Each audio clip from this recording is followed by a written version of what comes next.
ഉറ്റവർ കൈവിടും, സ്നേഹിതർ മാറിടും, പെറ്റമ്മയും തള്ളിടുമേ. ഉറ്റവർ കൈവിടും, സ്നേഹിതർ മാറിടും, പെറ്റമ്മയും തള്ളിടുമേ. മാറ്റമില്ല വിശ്വസ്തനേ, നിന്റേതല്ലോ എന്നും ഞാൻ. മാറ്റമില്ല വിശ്വസ്തനേ, നിന്റേതല്ലോ എന്നും ഞാൻ. എൻ പ്രിയാ, നിൻ വൻകരം എന്നെ താങ്ങി നടത്തിടുന്നതാ. എൻ ജീവിത ഭാരങ്ങളാൽ കീഴടമോ ഈ ഭൂവിൽ. എൻ ജീവിത ഭാരങ്ങളാൽ കീഴടമോ ഈ ഭൂവിൽ. ഇപ്പോൾ നാം ശ്രവിച്ചുകൊണ്ടിരിക്കുന്നത് മോർണിംഗ് വോയിസ് എന്ന ആത്മീയ ശുശ്രൂഷയാണ്. ഇന്ന് ദൈവവചനത്തിൽ നിന്നും കർത്താവിൻ്റെ ദാസൻ വിജയദാസ് ടിട്ടിക്കോണം ധ്യാനചിന്തകൾ പങ്കുവയ്ക്കുന്നു. ദൈവനാമത്തിന് മഹത്വം ഉണ്ടാകട്ടെ. മോർണിംഗ് വോയിസിൻ്റെ എല്ലാ ശ്രോതാക്കൾക്കും കർത്താവായ യേശു ക്രിസ്തുവിൻ്റെ നിസ്തുല്യനാമത്തിൽ സ്നേഹവന്ദനം അറിയിക്കുന്നു. ഈ ദിവസം നമ്മുടെ ചിന്തയ്ക്ക് ആധാരമായി സങ്കീർത്തനം 21-7 വായിക്കുന്നു. രാജാവ് യഹോവയിൽ ആശ്രയിക്കുന്നു, അത്യുന്നതൻ്റെ കാരുണ്യം കൊണ്ട് അവൻ കുലുങ്ങാതിരിക്കും. നാം വായിച്ചു കേട്ടതായ തിരുവചന ഭാഗം വളരെ ആശ്ചര്യത്തോടു കൂടിയാണ് ഞാൻ അത് ചിന്തിക്കുവാനായിട്ടിടയായത്. ലോകത്ത് ഏറ്റവും അധികം സ്വയം എല്ലാ നന്മകളും അനുഭവിച്ച് നേട്ടങ്ങളുടെയും അതുപോലെ തന്നെ ഭൗതിക സുഖങ്ങളുടെയും മധ്യേ കഴിയുവാൻ വളരെ അപൂർവമായി ഭാഗ്യം ലഭിച്ചിട്ടുള്ള ആളുകളാണ് രാജാക്കന്മാർ എന്ന് പറയുന്നത്. അങ്ങനെ ധനസമൃദ്ധിയുടെയും സുഖസമൃദ്ധിയുടെയും നടുവിൽ ജീവിച്ചിരിക്കുന്നവർക്ക് നേരിടേണ്ടി വരുന്ന യുദ്ധങ്ങൾ, അവർ നയിക്കുന്ന പടയോട്ടങ്ങൾ, അതൊക്കെ അവർക്ക് പലർക്കും കൂടുതൽ നേട്ടങ്ങളും ഉയർച്ചകളുമാണ് നൽകിക്കൊടുക്കാറുള്ളത്. നാം ഈ ഭാഗത്ത് വായിച്ച വാക്യം മറ്റുള്ളവരിൽ യാതൊരു തരത്തിലും ആശ്രയിക്കുവാൻ ആവശ്യമില്ലാതെ എല്ലാ കാര്യങ്ങളും തനിക്കൊരുക്കി തരുവാൻ മറ്റുള്ളവരോട് കൽപ്പിച്ചാൽ മാത്രം മതി എന്നുള്ള ആ ഒരു പൊസിഷനിലായിരിക്കുന്ന ഒരു വ്യക്തി പറയുകയാണ്, ഞാൻ യഹോവയിൽ ആശ്രയിക്കുന്നു. നമുക്കറിയാം, ദാവീദ് താൻ രാജാവാണ്. അദ്ദേഹത്തിൻ്റെ കീഴിൽ ഒട്ടനവധി ഭരണകർത്താക്കളുണ്ട്. താൻ ഒരു വാക്ക് കൽപ്പിച്ചാൽ തനിക്ക് വേണ്ടി യുദ്ധം ചെയ്യുവാൻ, പോരാടുവാൻ സൈനിക ശക്തിയുണ്ട്, സാമ്പത്തികമുണ്ട്, എല്ലാം ഉണ്ട്. എങ്കിലും താൻ പറയുകയാണ്, രാജാവ് യഹോവയിൽ ആശ്രയിക്കുന്നു. ഈ സങ്കീർത്തനത്തിൻ്റെ ആരംഭത്തിൽ തന്നെ നമ്മൾ കാണുന്നത് രാജാവ് യഹോവയുടെ ബലത്തിൽ സന്തോഷിക്കുന്നു എന്ന് പറഞ്ഞുകൊണ്ടാണ് സങ്കീർത്തനം ആരംഭിക്കുന്നത് തന്നെ. വാസ്തവത്തിൽ ഇന്ന് ചെറിയ നിലയിൽ വിദ്യാഭ്യാസം നേടി ഏതെങ്കിലും ഒരു സ്ഥിര വരുമാന മാർഗമൊക്കെ ലഭിച്ചു കഴിയുന്ന ആളുകളെ പോലും അവർ സ്വയ ആശ്രയക്കാരായിട്ടോ അല്ലെങ്കിൽ ഞാൻ ഇത്രയും വിദ്യാഭ്യാസവും ഉന്നത പദവിയുമൊക്കെ ഉള്ള ആളായിരിക്കുമ്പോൾ ഇനിയും ദൈവത്തിനെ എന്തിനാശ്രയിക്കണം, ദൈവത്തോട് എന്തിന് പ്രാർത്ഥിക്കണം എന്ന് പറഞ്ഞ് അഹങ്കാരികളായിട്ട് തീർന്നുകൊണ്ടിരിക്കുന്ന ഒരു ലോകത്താണ് നമ്മൾ ജീവിക്കുന്നത്. വാസ്തവത്തിൽ ശലോമോനിൻ്റെ അത്രയും ജ്ഞാനമില്ലെങ്കിലും അതിൻ്റെ ഏകദേശം പകുതി മുക്കാലിന് മുകളിൽ വരുന്ന തരത്തിൽ നല്ല ജ്ഞാനവും ദൈവകൃപയും ദൈവാത്മാവിൻ്റെ ശക്തിയോടുകൂടെ അനേക പ്രവചന ഭാഗങ്ങളടക്കം വരുന്ന സങ്കീർത്തനങ്ങളൊക്കെ എഴുതിയ ദാവീദിന് ജ്ഞാനവും ഒട്ടും കുറവല്ല. പക്ഷെങ്കിൽ ഇന്ന് സ്വയാശ്രയക്കാരായിട്ടും ധനത്തിൽ ആശ്രയിക്കുന്നവരും ബുദ്ധിയിലും കഴിവിലും ഊന്നി ജീവിക്കുന്നവരുമായിട്ടുള്ള ആളുകൾക്ക് നേരെ വലിയ ഒരു ചോദ്യം അല്ലെങ്കിൽ ആക്ഷേപം ഉയർത്തുന്ന ഒരു പ്രസ്താവനയാണ് ദാവീദ് താൻ രാജാവായിരിക്കുമ്പോഴും യഹോവയിൽ താൻ ആശ്രയിക്കുന്നു എന്നുള്ള ആ പദപ്രയോഗം. ഇത് എപ്പോൾ മുതലുള്ളതാണ് എന്ന് ചോദിച്ചു കഴിഞ്ഞാൽ, തീരെ ബലഹീനനായി ഒന്നിനും കഴിയാതെ ഏതെങ്കിലും വിധത്തിൽ മറ്റുള്ളവരുടെ സഹായം ആവശ്യപ്പെടുന്ന ഒരു സാഹചര്യത്തിലല്ല താൻ ദൈവത്തിൽ ആശ്രയിക്കുവാൻ, യഹോവയിൽ ആശ്രയിക്കുവാൻ ഇടയായിത്തീർന്നതെന്ന് നമുക്ക് കാണുവാനായിട്ട് സാധിക്കും. സങ്കീർത്തനം 71-5 വാക്യം വായിക്കുമ്പോൾ, അതുപോലെ 71 സങ്കീർത്തനം തന്നെ 9, 17, 18 വാക്യങ്ങൾ വായിക്കുമ്പോൾ ബാല്യം മുതൽ താൻ ദൈവത്തിൽ ആശ്രയിച്ചിരുന്ന ഒരു വ്യക്തിയാണെന്ന് നമുക്കവിടെ കാണുവാനായിട്ട് സാധിക്കും.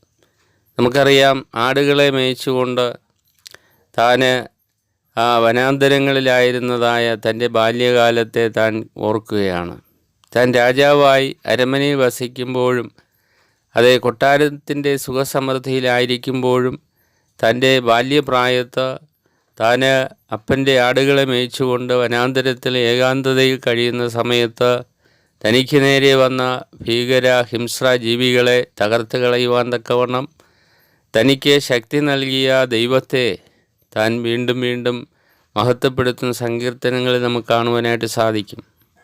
അപ്പോൾ ആ ഒരു എക്സ്പീരിയൻസാണ് താൻ ബലവാനായിത്തീർന്നതിന് ശേഷവും, അല്ലെങ്കിൽ ഒരു രാജാവെന്നുള്ള അത്യുന്നതമായ ലോകപ്രകാരം നോക്കിയാൽ അതിന് മുകളിൽ ഒരു അധികാര സ്ഥാനമില്ലാത്ത അവസ്ഥയിൽ താൻ എത്തിയിട്ടും യഹോവയിൽ ആശ്രയിക്കുന്നതിന് കാരണമായി തീർന്നതാണ്. വാസ്തവത്തിൽ ഇന്നത്തെ കുഞ്ഞുങ്ങൾ അവർ സ്വയാശ്രയക്കാരായി മാറുന്നതിന് വലിയൊരു കാരണം അത് മാതാപിതാക്കളാണെന്ന് കാണുവാനായിട്ട് സാധിക്കും. കാരണം അവരെ ഈ ലോകത്തിൻ്റെ മത്സര സ്വഭാവത്തിൽ അവരെ വാർത്തിക്കൊണ്ടുവരാൻ ശ്രമിക്കുകയാണ്. അവർ സ്വയത്തിൽ ആശ്രയിക്കുവാൻ, ദൈവത്തിൽ ആശ്രയിക്കുന്നതിലുപരിയായിട്ട് അവരുടെ പണത്തിലും കഴിവിലും മറ്റുള്ളവരെ വെല്ലുവിളിച്ച് ജീവിക്കുന്ന ഒരു നിലവാരത്തിലേക്ക് ഉയർത്തിക്കൊണ്ടുവരാനാണ് ഒത്തിരി മാതാപിതാക്കൾ ശ്രമിച്ചുകൊണ്ടിരിക്കുന്നത്.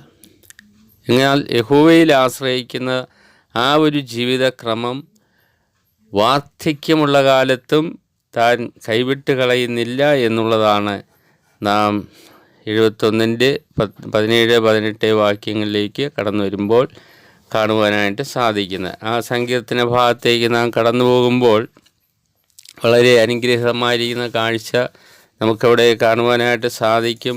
വാർദ്ധക്യവും നരയുമുള്ള കാലത്ത് ദൈവം തന്നെ ഉപേക്ഷിക്കാതിരിക്കുവാൻ, തന്നെ കരുതുവാനിടയായിത്തീരുന്നതിന് വേണ്ടി താൻ ആഗ്രഹിക്കുന്നു. എന്തിനു വേണ്ടിയാണെന്ന് ചോദിച്ചു കഴിഞ്ഞാൽ, തനിക്ക് വീണ്ടും ഈ ലോകത്ത് എന്തെങ്കിലും ഭൗതിക നേട്ടങ്ങളുണ്ടാക്കി അതിൻ്റെ നന്മയിൽ സന്തോഷിക്കുന്നതിന് വേണ്ടിയല്ല. പിന്നെയോ അവിടെ പറയുന്നത്, ദൈവമേ, അടുത്ത തലമുറയോട് ഞാൻ നിൻ്റെ ഭുജത്തെയും വരുവാനുള്ള എല്ലാവരോടും നിൻ്റെ വീര്യപ്രവൃത്തികളെയും അറിയിക്കുവോളം വാർദ്ധക്യവും നരയുമുള്ള കാലത്തും എന്നെ ഉപേക്ഷിക്കരുതേ. അപ്പോൾ ബാല്യത്തിൽ തുടങ്ങിയ ദൈവാശ്രയ ബോധം വാർദ്ധക്യത്തിലും തുടർന്നുകൊണ്ടിരിക്കുകയാണ്. അവിടെ വീണ്ടും തൻ്റെ ആയുസ്സിനെയും ആരോഗ്യത്തെയും മുന്നോട്ട് ദൈവം നൽകുന്നതിന് താൻ ആഗ്രഹിക്കുന്നതിൻ്റെ കാരണം മക്കളെയും കൊച്ചുമക്കളെയും അവരുടെ വിവാഹവും ഒക്കെ കണ്ട് അങ്ങനെ ഭൗതിക തലത്തിൽ കിട്ടാവുന്ന നന്മകളെ കണ്ട് സന്തോഷിക്കാനല്ല. പിന്നെ താൻ അവിടെ പറയുന്ന കാര്യം, വരുവാനുള്ള എല്ലാവരോടും, അതായത് അടുത്ത തലമുറയോട് നിൻ്റെ ഭുജത്തെയും നിൻ്റെ വീര്യപ്രവൃത്തിയെയും അറിയിക്കുവോളം വാർദ്ധക്യവും നരയുമുള്ള കാലത്ത് എന്നെ ഉപേക്ഷിക്കരുത്. എത്ര അനുഗ്രഹീതമായിരിക്കുന്നൊരു കാര്യമാണ്. നമ്മുടെ ചെറിയ ആയുസ്സിൽ നമ്മുടെ തലമുറയ്ക്ക് വേണ്ടി, അല്ലെങ്കിൽ നമ്മുടെ ഭാവി സ്ഥലസഭയുടെ ബന്ധത്തിൽ ഏത് നിലയിൽ ചിന്തിച്ചിരുന്നാലും നമ്മുടെ മുന്നോട്ടുള്ള ജീവിതത്തിൻ്റെ ഓരോ നിമിഷങ്ങളും എന്തിനു വേണ്ടിയാണ് നമ്മൾ ആഗ്രഹിക്കുന്നതെന്ന് ദൈവം നോക്കിക്കൊണ്ടിരിക്കുകയാണ്. ആ വിധത്തിൽ ദൈവനാമമഹത്വത്തിന് വേണ്ടിയിട്ടാണ് താൻ ദൈവത്തിൽ ആശ്രയിച്ച് മുന്നോട്ട് പോകുവാൻ ഇടയായിട്ട് തീർന്നത്.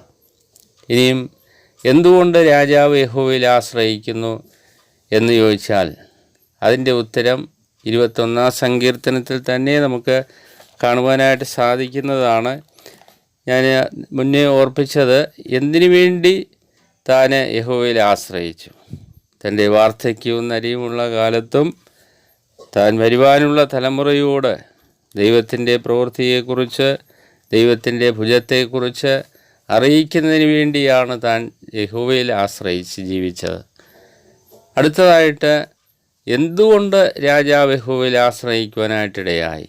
21:8 മുതൽ താഴോട്ടുള്ള വാക്യം വായിക്കുമ്പോൾ, നിൻ്റെ കൈ നിൻ്റെ സകല ശത്രുക്കളെയും കണ്ടുപിടിക്കും, നിൻ്റെ വലം കൈ നിന്നെ പകയ്ക്കുന്നവരെ പിടികൂടും, നിൻ്റെ പ്രത്യക്ഷതയുടെ കാലത്ത് നീ അവരെ തീച്ചൂളയെപ്പോലെയാക്കും. യഹോവ തൻ്റെ ക്രോധത്തിൽ അവരെ വിഴുങ്ങിക്കളയും, തീ അവരെ ദഹിപ്പിക്കും. നീ അവരുടെ ഫലത്തെ ഭൂമിയിൽ നിന്നും അവരുടെ സന്തതിയെ മനുഷ്യപുത്രന്മാരുടെ ഇടയിൽ നിന്നും നശിപ്പിക്കും. അവർ നിനക്ക് വിരോധമായ ദോഷം വിചാരിച്ചു, തങ്ങളാൽ സാധിക്കാത്തൊരു ഉപായം നിരൂപിച്ചു. നീ അവരെ പുറംകാട്ടുമാറാക്കും, അവരുടെ മുഖത്തിന് നേരെ അസ്ത്രം ഞാണിന്മേൽ തൊടുക്കും. അപ്പോൾ ഈ ഭാഗങ്ങൾ വായിച്ചു കഴിയുമ്പോൾ എന്തുകൊണ്ട് രാജാവ് യഹോവയിൽ ആശ്രയിക്കാൻ ഇടയായിത്തീരുന്നു എന്നുള്ളതിന് വ്യക്തമായ ഉത്തരവുണ്ട്. കാരണം യഹോവയിൽ ആശ്രയിച്ചു കഴിഞ്ഞാൽ രാജാവിൻ്റെ പണി കുറയുകയാണ്. അല്ലെങ്കിൽ തൻ്റെ രാജ്യം സേഫായിരിക്കുവാൻ, തൻ്റെ ജനം സുരക്ഷിതരായിരിക്കുവാൻ, തൻ്റെ രാജസ്ഥാനത്തിനോ മറ്റ് ഏതെങ്കിലും ഒരു കാര്യത്തിനോ ഇളക്കവും കോട്ടവും വരാതിരിക്കുവാൻ ദൈവം തനിക്ക് സംരക്ഷണവും സമ്പൂർണമായിരിക്കുന്ന ഭദ്രതയും ഉറപ്പ് നൽകിയിരിക്കുന്നു. അതുകൊണ്ട് താൻ യഹോവയിൽ ആശ്രയിക്കുകയാണ്. ജനത്തോട് താൻ ഒരു ആഹ്വാനം നൽകുന്നുണ്ട്. അത് 62 സങ്കീർത്തനം 8 വചനത്തിലാണ് നമ്മളത് വായിക്കുന്നത്. ജനമേ, എല്ലാ കാലത്തും യഹോവയിൽ ആശ്രയിപ്പിൻ എന്നുള്ളതാണ്. ജനമേ, എല്ലാ കാലത്തും അവനിൽ ആശ്രയിക്കുവിൻ, നിങ്ങളുടെ ഹൃദയം അവൻ്റെ മുമ്പിൽ പകരുവിൻ. 62 സങ്കീർത്തനം 8 വചനത്തിൽ ഈ ആഹ്വാനം നൽകുന്നത് ദാവീദിൻ്റെ ജീവിതത്തിൽ കാണുവാനായിട്ട് കഴിയും. താൻ യഹോവയിൽ ആശ്രയിച്ച് ജീവിച്ചു, അതുപോലെ തൻ്റെ ജനത്തെയും അതിനുവേണ്ടി താൻ ആഹ്വാനം ചെയ്യുകയാണ്. നമ്മുടെ ഈ ലോക ജീവിതം യഹോവയിൽ ആശ്രയിച്ചും യഹോവ തന്നെ ആശ്രയമായിക്കൊണ്ടും മുന്നോട്ട് പോകട്ടെ. ആ വിധത്തിൽ ദൈവനാമം മഹത്വപ്പെടുവാൻ വരുവാനുള്ള തലമുറയോട് കർത്താവിൻ്റെ ഭുജത്തെയും വീര്യപ്രവർത്തികളെയും അറിയിക്കുവോളം ദൈവത്തിൻ്റെ ബലം ലഭിച്ച് മുന്നോട്ട് പോകാൻ കർത്താവ് നമ്മേവരെയും സഹായിക്കട്ടെ. ദൈവനാമം വാഴ്ത്തപ്പെടുമാറാകട്ടെ.